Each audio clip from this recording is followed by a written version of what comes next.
रमजान के महीने का एहसान उठा के देख,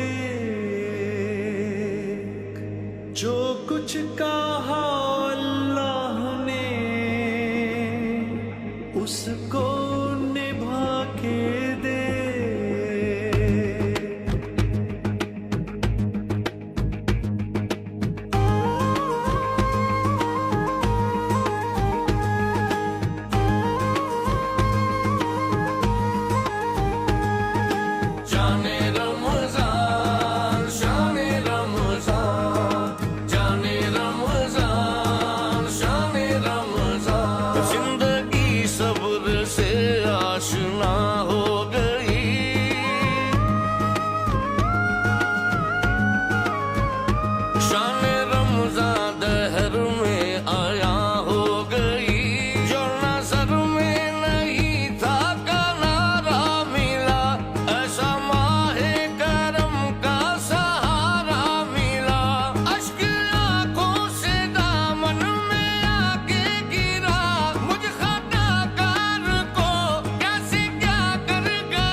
माहे रमजान यूं आ गया बन के रहमत।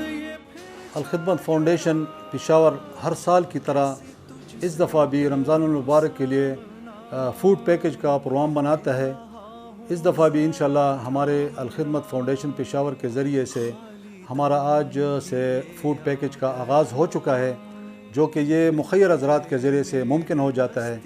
आप लोग इसमें भरपूर तावन करें कि इस दफ़ा जो कोविड का मसला है इस वक्त तेज़ी से बढ़ रहा है और लोग काफ़ी बेरोज़गार हो चुके हैं, लिहाजा मुखय्यर हज़रात से अपील है कि हमारा साथ दीजिए और अलखिदमत फाउंडेशन के साथ ताउन करें।